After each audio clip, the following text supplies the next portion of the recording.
Good evening, and welcome to the 26th Annual Sonia Haynes Stone Memorial Lecture. Thank you all so much for agreeing to come out and join with us again. We are always happy when we can get into a space where family comes back together, and this is one of those occasions. For those who are new and for whom this is the first time at the Stone Center, special welcome to you. We hope you will sort of get a sense of what it feels like to be with people who want to see you here and who want you to enjoy yourself while you are here. We have a number of things to get to tonight, so I will skip the normal chitter chatter that I do when we begin a program. I don't want to take away from what we have, but I do want folks to, before you leave, to make sure that you go take a look at our anniversary exhibition. It brings together 14 previous artists that have been here at the Stone Center. It's a wonderful and marvelous sampling. And there's also a Freelon in there, a Freelon Asante in the gallery. There's one thing that you'll find out tonight, that Freelon is all over this building, in every space, in every place, and we're so happy that we've come to invite them and to keep them in our family for such a long time. We're going to ask you to follow the program as it is so that I can sort of minimize my having to come back and forth. But as always, we have a special treat. If you ever get a chance and you go to our website and look under archives and you look back to 1998 and 97 in those years, you'll see a group of students singing. And that group of students is still here, not the same ones, but this is a new group of the same students.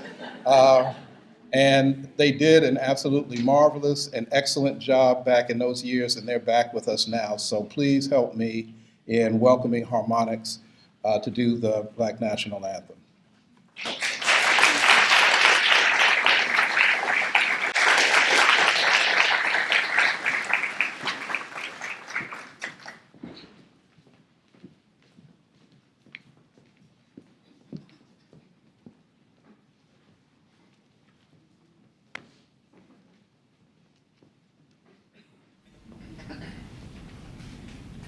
We will not bow down to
Good evening. My name is Carol Tressolini, Vice Provost for Academic Initiatives here at UNC Chapel Hill, and I'm so very pleased to welcome all of you on behalf of the university to this 25th annual Sonia Haynes Stone Memorial Lecture. I'm also honored and thrilled, really, to note that this lecture occurs as we celebrate the 30th anniversary of the Stone Center, which is such a key part of the office of the Executive Vice Chancellor and Provost and of this university. The Stone Lecture has become tightly woven into the intellectual and artistic fabric of the university, and it continues to bring to our campus outstanding individuals whose lives and works continue the legacy that Dr. Stone established almost 3 decades ago. The university, and particularly the Provost's office, have embraced the objectives of the lecture and join with you in celebrating the singular accomplishments of each of the women who have been selected as memorial lecturers. I'm proud to say that my office has provided direct support for the lecture over the last 25 years and sees this program as an important element of our programmatic plans continuing into the future. As I look at the audience gathered here this evening, I see many familiar faces, both from the campus and the community. So my message to you is welcome back and thank you for coming to participate in and support the Stone Center's work. For some of you, this may be your first visit to the center, and to you I say you are in for a wonderful evening and welcome. Our lecturer tonight, Nnenna Freelon, is an established member of the Stone Center's extended family, as Joseph alluded to in his opening remarks, both in practice and in spirit. We also continue to acknowledge and celebrate the visionary work of her husband, Phil Freelon, who is most frequently cited these days for his work in designing the National Museum of African American History and Culture, but who should also rightly be acknowledged for his design of this very beautiful building where we're gathered this evening.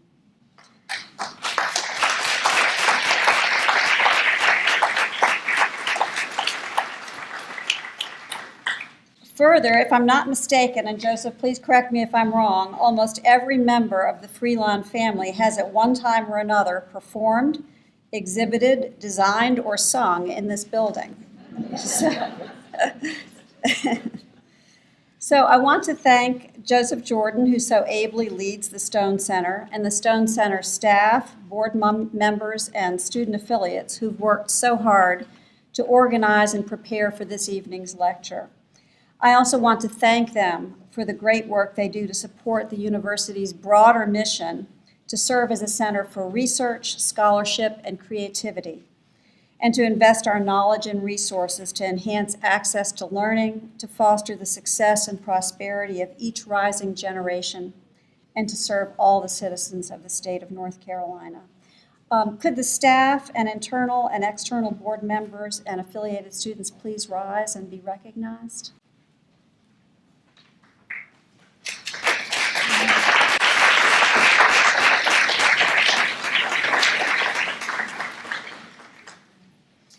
Finally, in closing, I'd like us all to salute the Stone Center, which has reached the important milestone of its 30th anniversary. The center stands as a reminder of the importance of student foresight and activism, and as a testament to the resolve of alumni and other supporters. The Stone Center building itself is without doubt an important achievement, but I also want us to remember that it was the idea that African American and diaspora arts, cultures, and histories were important, valuable, and worth studying and celebrating. And it was this that brought the Stone Center into being and that sustains it now. The undeniable relevance of that notion remains with us today, and I feel tremendously appreciative that I've been able to witness this history unfold 30 years on, and I look forward to witnessing even greater accomplishments in the coming years. So thank you again for being here, and please enjoy the evening. You may have heard or detected a discrepancy between 25 and 26. That's my math, your personal math. 1 year we did 2, okay? So I cheated, I'm sorry. So it's 25, and it's the 25th year, but the 26th lecture. How about that? Okay. Good evening. My name is Julia Morris. I'm a senior here. I'm here on behalf of Alpha Kappa Alpha Sorority Incorporated, the Theta Pi chapter here at UNC. Dr. Sonia Haynes Stone came to the University of North Carolina at Chapel Hill in 1974. She was a native of Chicago and earned a bachelor's degree in social science from Sarah Lawrence College, a master's in social work from Atlanta University, and a master's in social and ethical philosophy from the University of Illinois at Chicago. She also earned a doctorate in history and the philosophy of education from Northwestern University. While at UNC Chapel Hill, she served as the director of the Curriculum in African American Studies, a post she held until 1979. She founded the Black Press Institute in 1977 and served as its director until 1979. Throughout her tenure at the university, Dr. Stone served as a mentor, teacher, social activist, and as a friend to students and faculty alike. She emphasized to students the importance of leadership and public service, and she played a leading role in helping to establish the Sonia Haynes Stone Center for Black Culture and History. In 1981, she received the Woman of the Year Award from the NAACP, and in 1990, she received a faculty award from the class of 1990. She was also the first recipient of the Outstanding Black Faculty Award from the UNC General Alumni Association in 1990. After her untimely death in 1991, the Stone Center Planning Committee and hundreds of students, faculty, staff, and community members urged the university's Board of Trustees to approve the naming of the center for her. They strongly believe that it was extremely important for the university to memorialize her in a manner that recognized fully her contributions and overall impact on the university community. When the advocacy for a freestanding building began, there was no building on UNC's campus that was named for an African American. The Monogram building that housed the Office of Undergraduate Admissions was not renamed Jackson Hall in honor of Professors Blyden and Roberta Jackson until after advocates noted this lack of recognition. According to Robert Stone L., Dr. Stone's son and current Stone Center board member, to many people, the Stone Center represented a person that gave so much to them and asked so little in return. It is hard to compensate a person like that. Thus, it seemed fitting to honor the legacy of Dr. Stone's and others like her, who inspired the minds, souls, and spirits of those they touched. With all the contributions and sacrifices that people of African descent made to the state of North Carolina and to the country, having a freestanding Stone Center at UNC was the right thing to fight for and ultimately bring into being. The Sonia Haynes Stone Memorial Lecture is an opportunity for us to hear from women who've taken to heart the lessons of Dr. Stone's life. I am proud and gratified that she was an active member of Alpha Kappa Alpha Sorority Incorporated, and that her work reflected many of the foundational principles that motivate us and many other organizations to advocate for social justice and equality for all people, no matter where they are in this community, in this nation, or in this world. Since the first Stone Center lecture, we've been pleased and honored to participate and support this program. Thank you for allowing me to remember my soror, our teacher, and our friend, Dr. Sonia Haynes Stone.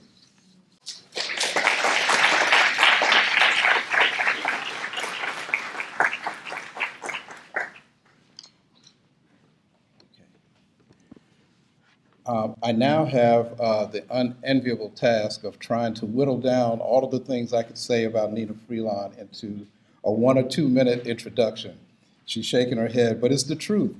When I came to Durham in 2001 and just trying to figure out my way around where I was going to live in town and whatever, and I remember I was out one day and one person, a friend of mine, said, "Do you know who that is?"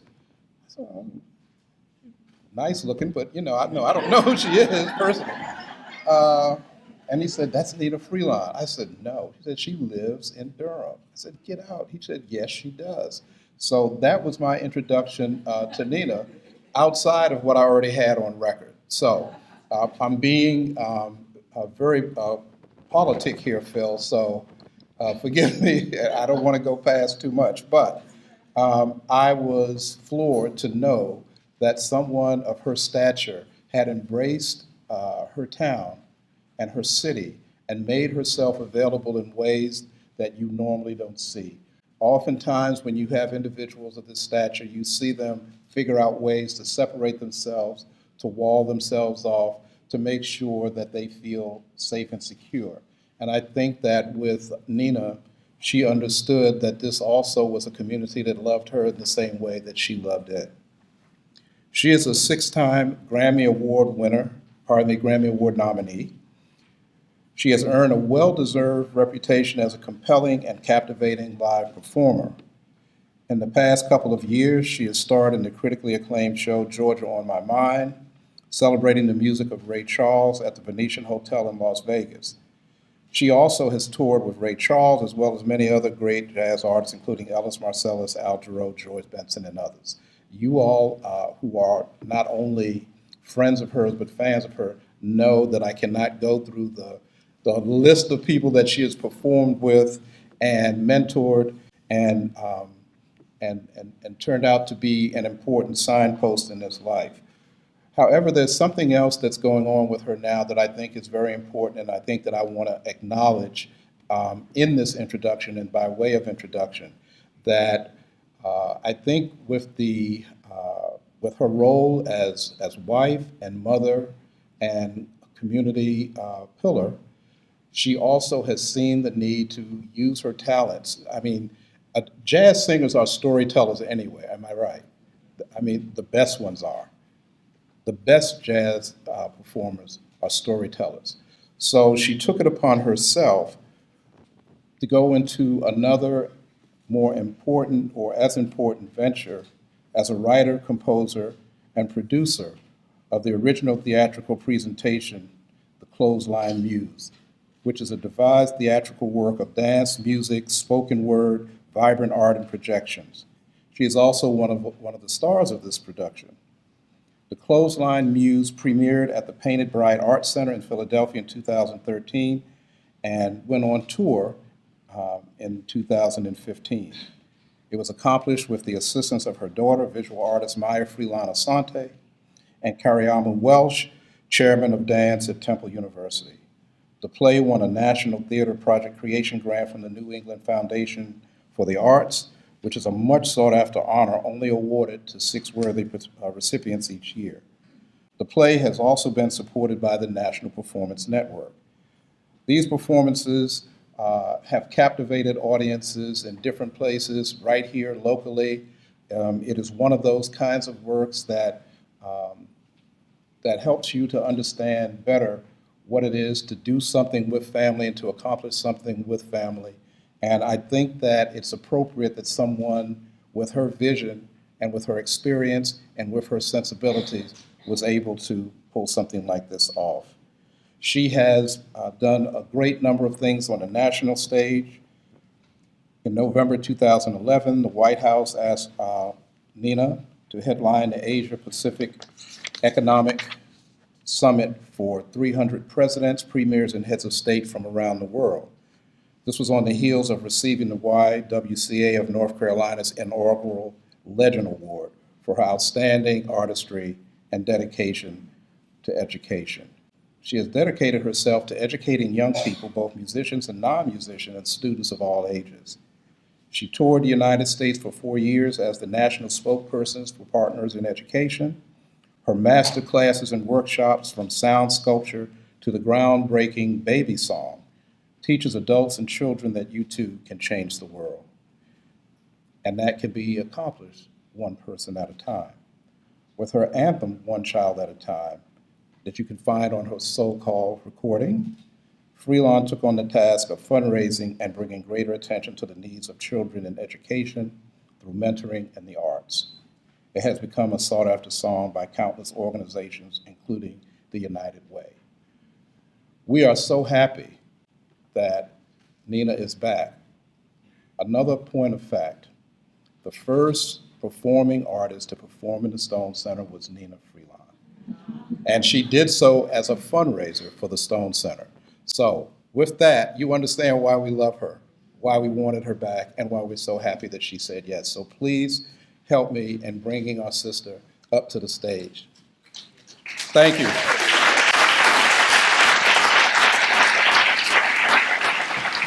Thank you. Thank you.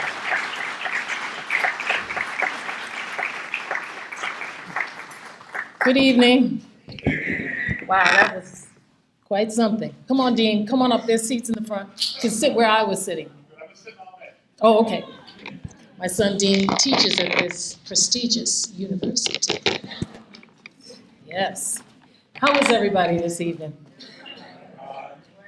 All right. You are invited to my very first PowerPoint lecture.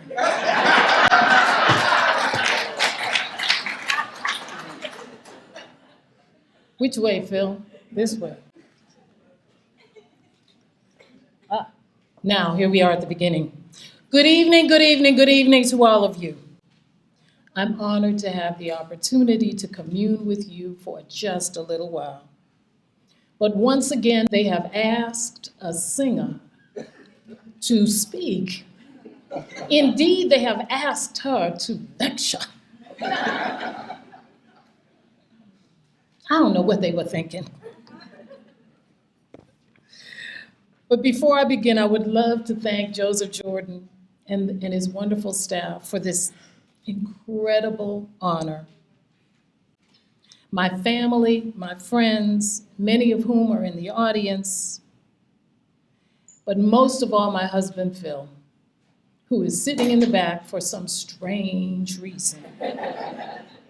He's my inspiration, my hero, and the main reason that I am able to stand here before you this evening. That's him.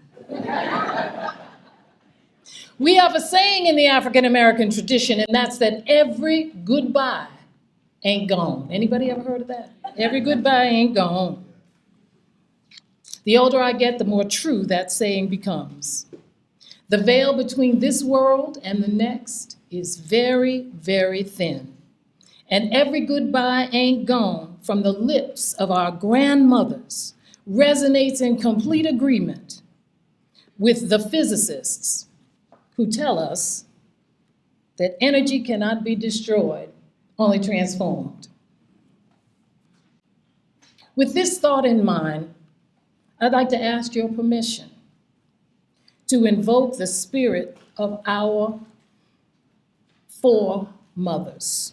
As we approach 2019, the 400th anniversary of the arrival of Africans on these shores in 1619, I just find it important to note that in the 17th century, colonial America, laws were passed that defined children born in the colonies as taking on the status of the mother, regardless as to who the father was. What this meant was that if the mother was enslaved at the time of your birth, you were automatically enslaved as well, no matter the status of your dad, of your father. This law served to cement the institutionalization of slavery and ensured its continuation through the generations. I think that's important to know. And it's with this thought in mind that I ask you to indulge me in calling out the names of our great ancestresses. This would be your great, great, great, great, great, great grandmother. I'm talking about 14 greats. Most of us are not privy to her name. But I ask you to call out at least the last 4 generations. If you don't know her name, just say great, great, great grandmother. Believe me, she knows who she is. So let's begin. Great, great, great, great grandmother, enter in. Great, great, great grandmother, enter in. Great, great grandmother, enter in. Now, I know the name of my great grandmother. Her name was Magdalene. If you know the name of your great grandmother, say it. Enter in. Enter in. Grandmother. Irene was my grandmother's name. Say her name. That's right. Welcome her in. Mother. Whether your mother's on this side of the veil or the other side of the veil. Come on, Francis. Come on. Granny Franny. That's right. Thank you. The veil between these two worlds is very thin, and I feel their spirits even now. Indulge me, please, in this prayer. Oh, mothers, mothers, mothers, mothers of our mothers, we thank you for the blessing of your lived experience and for ours. We ask that you be with us in this sacred space. Sojourn with us and allow our hearts to listen for your voices between the words and between the worlds. Amen and Ashe. We are here. We are here through amazing grace and good fortune. We are here on the breath and bones of sacrifice. We are here by virtue of corn pone, fatback, grits, greens, and gravy. We are here as a result of making a way out of no way, stitched by hand, threads of bondage to craft a magic carpet called freedom. We are here marching, prayed up in marching, our mouths proclaiming victory and demanding justice. We are here, soaked by the rainbow birth waters and stained by the sun, evidence that God intended us to be the subject of that song. To be young, gifted, and black. We are here singing songs of blind wonder.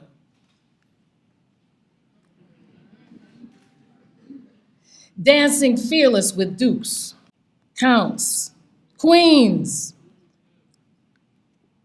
and prince. We are here on the proud wings of our Godfather and the High Priestess, sounding in both ears, insisting on the right to free play. We are here in this glorious now, in this bright and shining moment, the children of shapeshifters,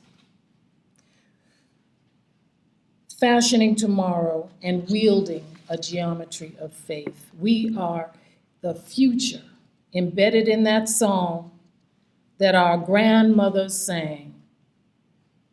I got shoes, you got shoes, all God's children got shoes. When we get to heaven, we're gonna put on our shoes and gonna walk all over God's heaven. Heaven, heaven. Everybody talking about heaven ain't going there. Heaven, heaven, I got a robe, you got a robe. All God's children got a robe.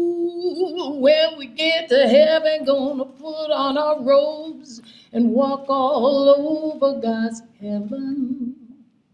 Heaven, heaven, everybody talking about heaven ain't going there. Heaven, heaven, heaven. So as I was preparing for this lecture, my mother visited me in a dream. She often does that. My mother passed from this life in 2011, but she's very busy.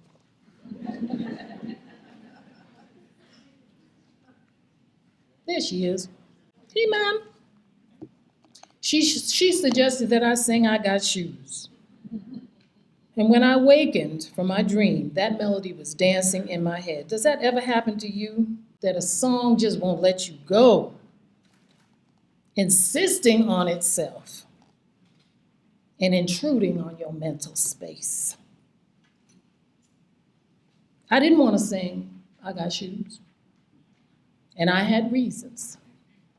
One is an old Negro spiritual. And I didn't want to be singing anything old. I want to be singing something new.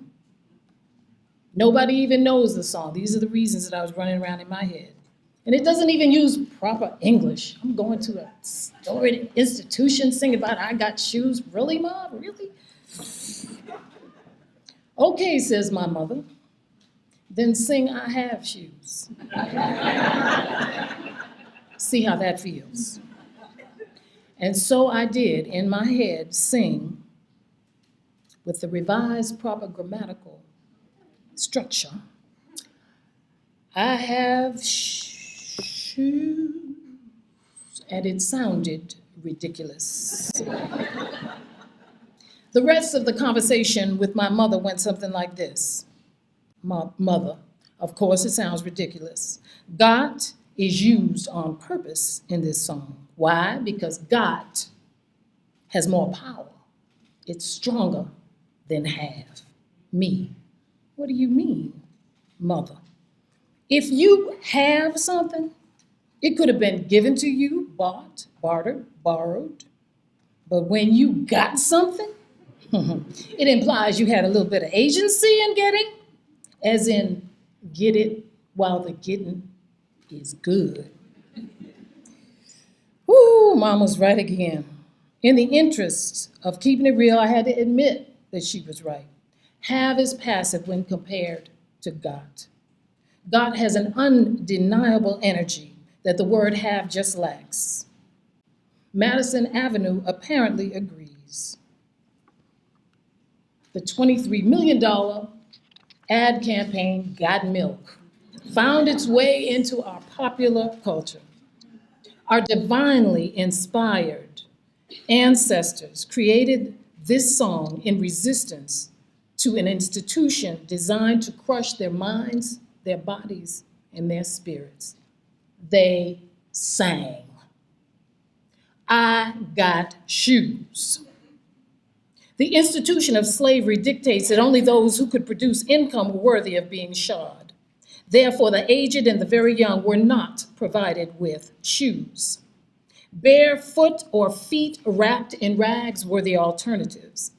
The ancient Afrofuturist songsters proclaimed got in the context of an absurd institution, claiming justice and equality within a reality where it was not so. You got shoes. The Afrofuturist songster examines the feet of the master, making note of the privilege worn on his or her feet. All God's children got shoes. Brilliant statement of the truth yet to be born. All, not some, of God's children must have shoes. God does not discriminate amongst his own. When we get to heaven, we're going to put on our shoes and going to walk all over God's heaven. Heaven, as sung here, is a place of freedom on this earthly plane. There were sets of rigid rules in plantation life designed to control the movements of enslaved peoples. These rules were critical to maintaining law and order in a system where the enslaved easily outnumbered the masters. Moving about freely was unheard of, and a written pass was required to travel from one place to another. Being caught on the road without a pass could result in a whipping or much, much worse. When we get to heaven, we're going to put on our shoes and walk wherever we please. Everybody talking about heaven ain't going there. Okay, so this is my favorite line. This is the translation. Just because you say it, don't make it so. The enslaved were exposed to a Christian theology. White preachers would often spread the gospel of obedience and service to the master.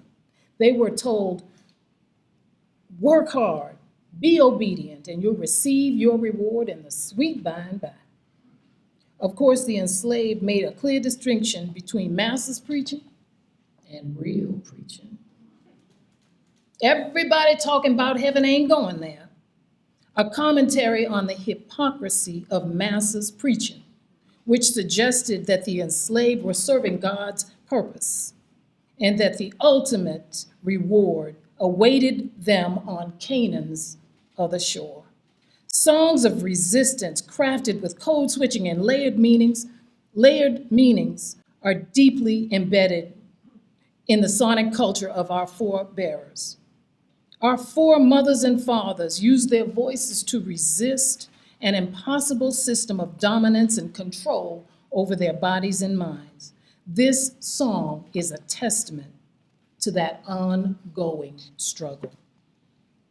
I'd like to read an excerpt, speaking about struggle, from a poem written by Audre Lorde entitled A Litany for Survival. And this is just an excerpt. And when we speak, we are afraid. Our words will not be heard nor welcomed. But when we are silent, we are still afraid. So it is better to speak, remembering that we were never meant to survive. And yet, we are here on this very evening in this brilliant now. The great, great, great grandchildren of survivors. Perhaps we were not meant to survive by some, and we are here. Occupying this time and space for a season and a reason. Reflecting on the idea of living for a season is to acknowledge the simple truth that we humans are mortal. We are born, we live, and someday we all will die. 7 billion of us human folk, tied to a cycle that includes our natural world with its plants and animals and rocks and stars and galaxies. Indeed, the entire universe is constantly moving in a flow from beginnings to endings, over and over and over.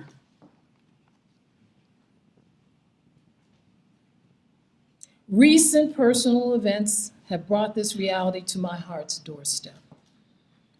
In March of 2016, my husband Phil was diagnosed with ALS, Lou Gehrig's disease. While this neurological disease is considered both incurable and rare, I must say that everything is rare until it happens to you or somebody that you love. I find talking about ALS to be exhausting. Risk factors, drug trials, supplements, life expectancy, all of it just wears me out. But I'd still like to keep it real and talk about living. Really, really living. During our 31-month journey with Crazy Uncle Al, we like to call him Crazy Uncle Al, crazy. There have been some unexpected blessings and insights. The thought that we might have less time together than we had imagined has propelled us and compelled us to do rather than to wait. So in November 2016, we traveled to Argentina. We didn't do the tango, but we did go to Argentina. And in January 2017, we went to Cuba, a place we both longed to visit. Living with Uncle Al has made us far more sensitive to the phrase, get it, while the getting is good. And also provided a few lessons for living along the way.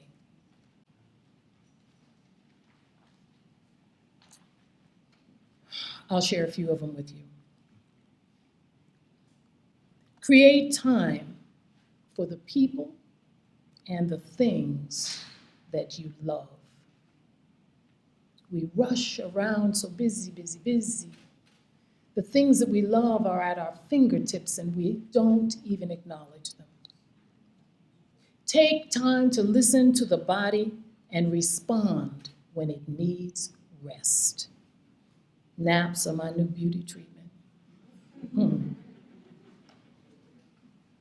Cultivate an appreciation for the word no. Mm. My mother used to say, no is a love word and a full sentence.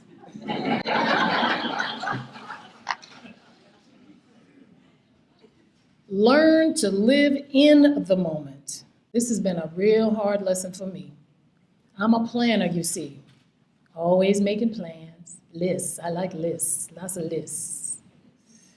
Running around, not even able to really enjoy this thing because I'm already thinking about the next thing. But Uncle Al makes you pay attention to this moment.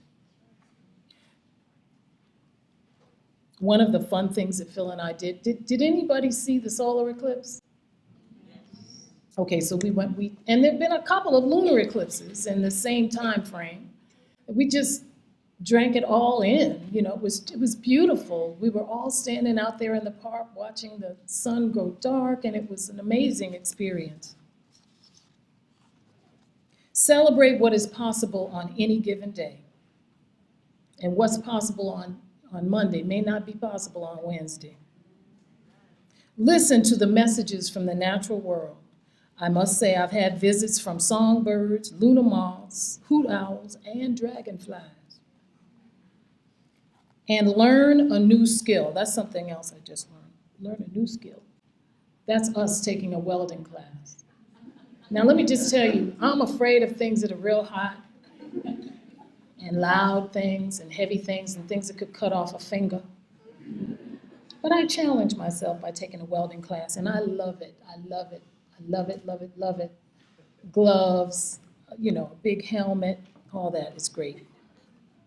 And do something, one thing, anything, every single day that brings you joy and gratitude.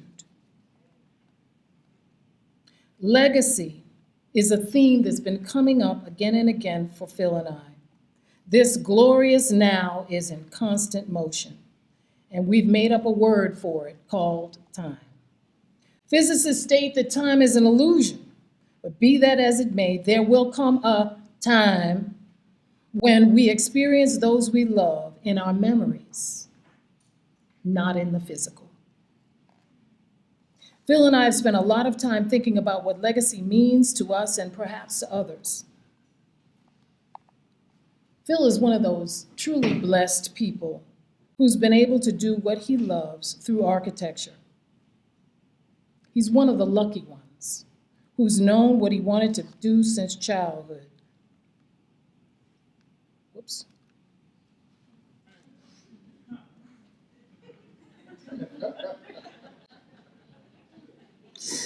Oh boy, I love that picture. He has dedicated his life to the preservation of cultural histories of people of color through the design of buildings and spaces of remembrance. This very building, the Sonia Haynes Stone Center, is one of Phil Freelon's brick and mortar dreams come to life. But there are others. Center for Civil and Human Rights in Atlanta, MOAD in San Francisco, Freedom Park. That's my favorite one. Woo-hoo. We can clap on that.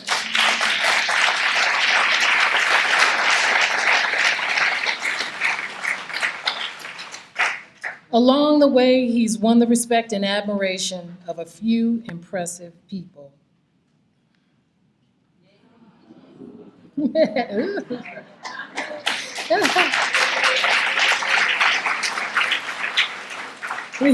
He's still moving and grooving, loving his design role, working on the new Motown Museum in Detroit.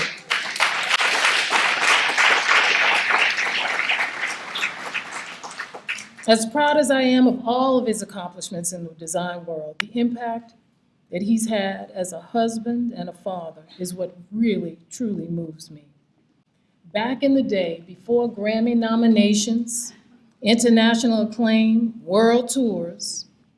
It was Phil's support and unwavering faith in me as a person, an artist, and a woman that allowed me to soar. When I had doubts and I had a mouthful of excuses, he took them all away by saying, "You can do this, and I will help you." As a father, Phil shines as an example of love, support, and that good old-fashioned dad humor. Dads can say some things moms just can't say. Whoops. Dad humor. In all the ways that truly matter, he's always been there for us, the family. I remember when we first met, so many years ago, over 40 years ago, he was talking about wanting to be a father. Now, for those of you still looking for the Mr. or Ms. Right, I don't suggest that you start talking about wanting to be a parent on the first date. That wasn't even a date. I had just met him. And he was talking about wanting his father and, about how his father was such a great father and how he was looking forward to be you are lucky that didn't scare me.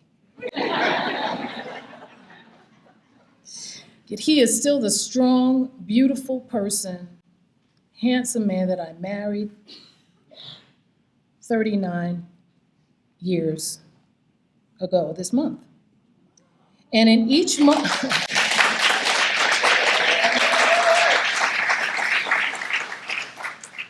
poor thing, he didn't know what he was getting into. He thought he was going to marry some nice little girl from Cambridge who was just going to be content to be a hospital administrator or some other kind of desk job. He just had no idea. Thank you, Phil. Thank you, Phil.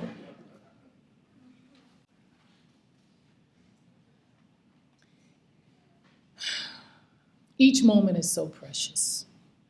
I'm grateful for the gift of our lives together. And we continue to grow in spirit, in mind, and in emotion, our emotional strength. This thing ain't over yet. Although some may say we have less time than we thought we might have, all that any of us can really say is that we got this glorious now. This moment, this breath. Last year, Phil and I decided to embark on a legacy project in downtown Durham. North Star Church of the Arts. The name North Star relates to the quest for freedom by runaway enslaved Africans. With a mixture of fear and faith, they searched the night sky for the brightest star at the bottom of the Little Dipper. Follow the drinking gourd. That bright star pointed north out of the darkness and into the light and the promise of freedom and justice. North Star Church of the Arts will be that kind of place.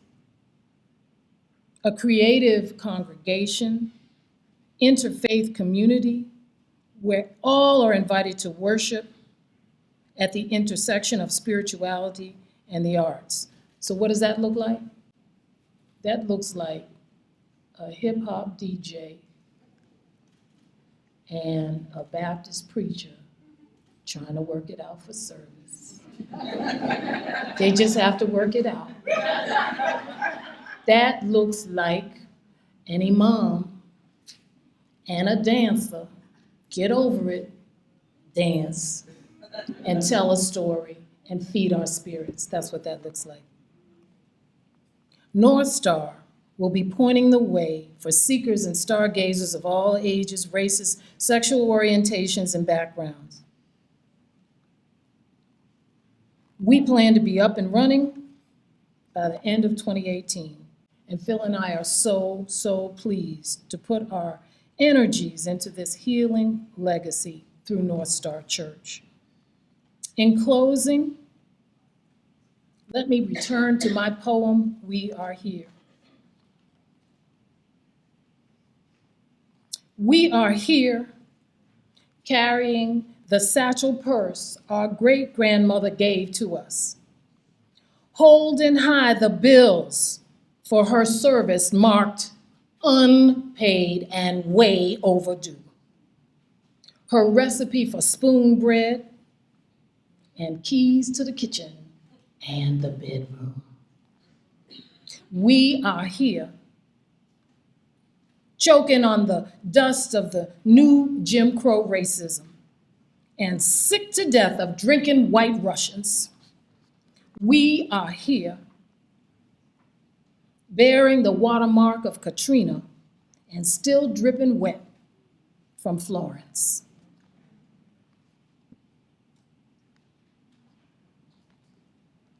We are here toppling the monuments, the monuments, visible and invisible, and insisting on a change in the entire conversation. We are here heeding the advice of our Godfather to use what we got to get what we want. We are here, humans, loving each other without apology or shame. We are here by amazing grace, the children of survivors in this golden time. We are the answers to all that we seek. We were dreamed here for a reason by a people who had little reason to believe that dreams could come true. And yet, we are here. We are here. We are here.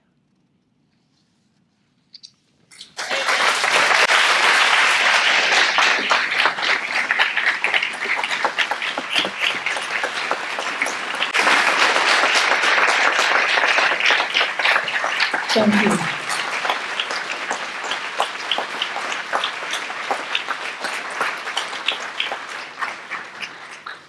We're going to stay, and I know folks want to know a little bit more about the The church? North Star. Church? Yes. Oh, sure. So can you? Sure, I'd be how- happy.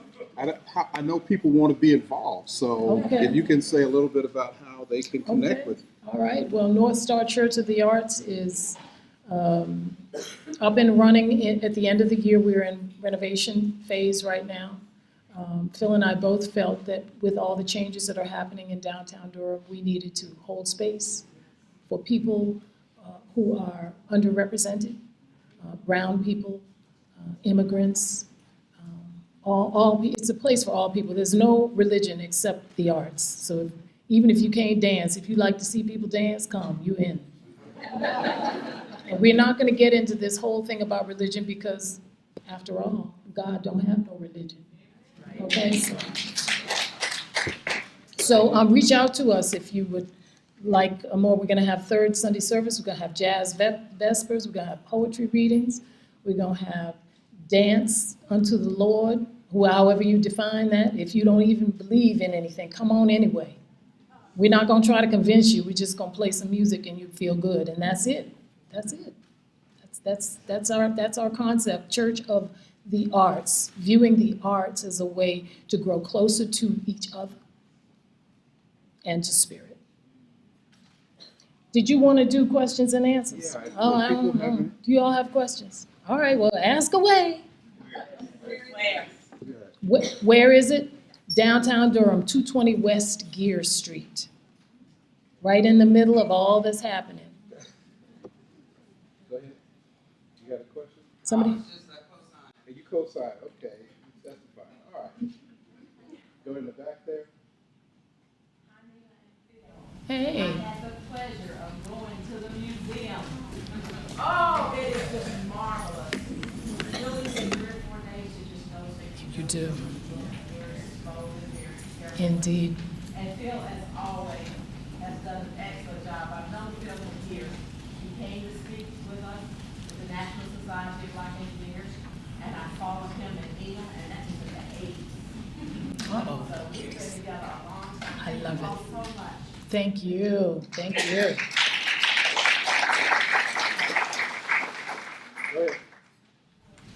Thank you so much, Ms. Freelon. I had a question. Can you stand for us, though? Excuse me. I'm not faculty here. I was going to say, I had a question about the relationship between Black love and Black culture for you, because I felt like your entire presentation was so transformative, and it felt also like a multimedia love poem that included us all, right? I love so that. I wondered if, because you're in, like if you could say something as an artist, like about that relationship between, I know that Dr. Jordan used the phrase like about your family as a family, but about love and its connection to the arts and people. Sure. What does love look like is such a good question to ask, because we have these stories in our head of what love looks like, and he's riding on a horse and you getting swept up or some such nonsense. That is not what love looks like. Love looks like doing the difficult if it's necessary. Love looks like keeping your mouth shut when you know you're right.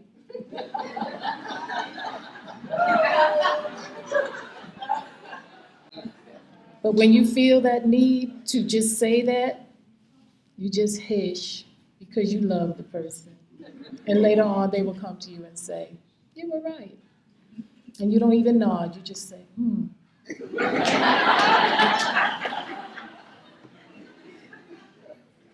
I think the arts offer us an opportunity to see ourselves.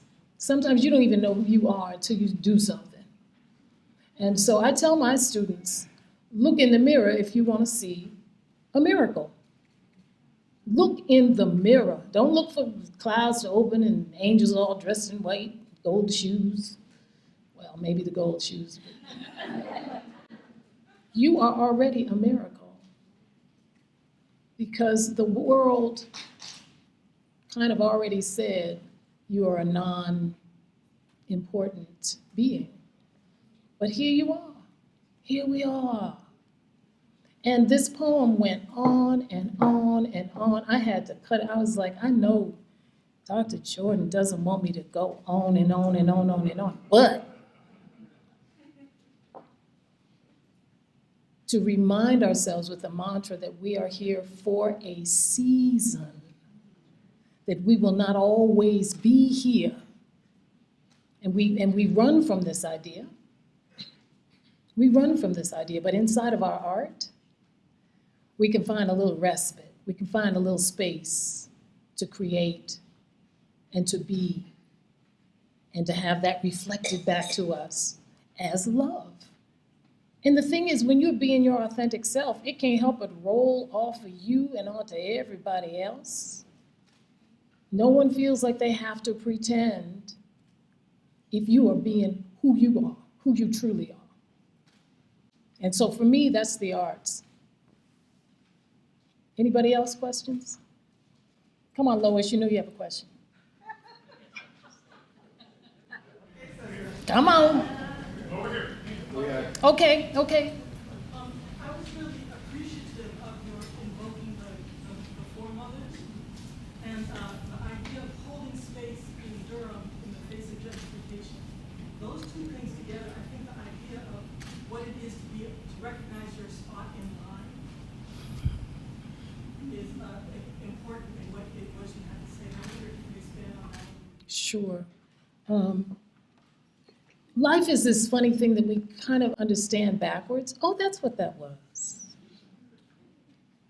We want to get out ahead of that just a little bit and look at the world around us as an opportunity to be, fully be in this moment. But first you have to recognize that you are something special, something worth being, and the arts help for me personally, they help me identify who and whose I am.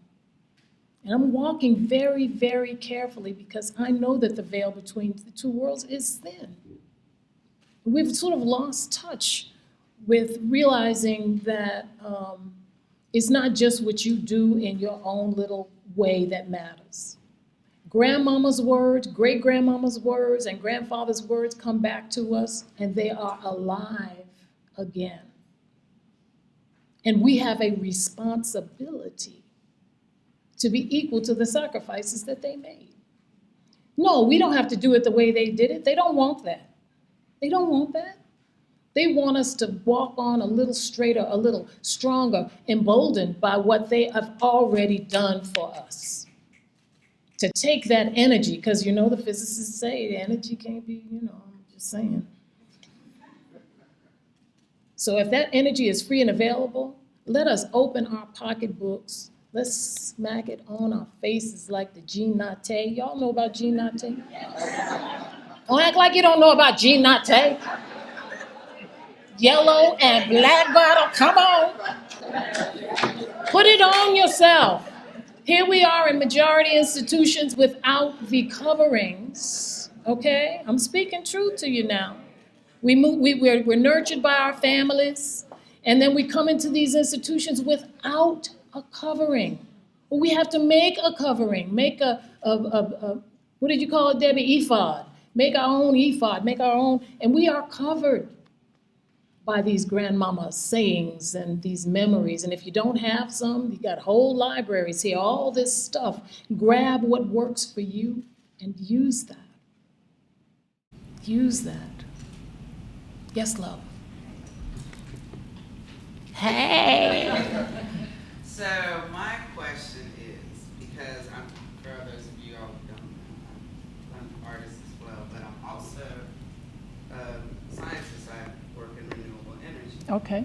So between you and you, how do you make the arts and science work? I mean, I know the family, it seems like everybody in the family has, Pierce has this part, Maya has that part. Yeah. So it's like, but it's arts and science. It's a Da Vinci type thing. So how do you make it work or bring it full circle for the collective of just the diaspora? Because it's like a little bit easy out. Well, I mean, I think architecture has this unique ability to blend the arts and the sciences. I've learned a lot from Phil. I can walk into a building and know, that must be a load-bearing wall. That must be. I amaze people with, Gothic, da-da-da-da-da. Be like, I just read that. My husband told me. But I've become more sensitive to spaces. When the ceiling's low and the lights are orange and you're feeling some kind of way, you're looking for a reason why I feel that way. A lot of it goes right over our heads. We don't have to compartmentalize. We can open our hearts to everything that brings us joy, everything. I have counseled, young musicians whose parents wanted them to be something else, anything else but an artist. And this one young man, he was just tortured because he was quite an accomplished violinist. But his family absolutely forbade him to study the violin or to make a career of it. You're going to starve. You'll have an unhappy life. Besides, we all have it all planned out for you. You're going to be, a doctor like your dad. And this child was tortured. Just really, and I was like, okay, let's go, hold up now. I don't want to get in the way between you and your people. And there is space in this world for the artist in you. And if you enjoy the healing aspect, take that healing energy into your violin. Take it there. And if you love medicine also, do a mashup. I'm telling you, we don't have a cure for cancer right now because nobody's talking to the artists. If we spoke to the artists, we might be looking at this problem from a different perspective. You know, so covalent bonds notwithstanding, you know, we do know some things. And so I do believe that in the future, when we see advances in science, the inquiry that the artist brings to the table helps inform the whole thing. So it's not science here and art here and some other stuff over there. It's all of it. It's all of it. I have to work no less hard at what I do than the brain surgeon.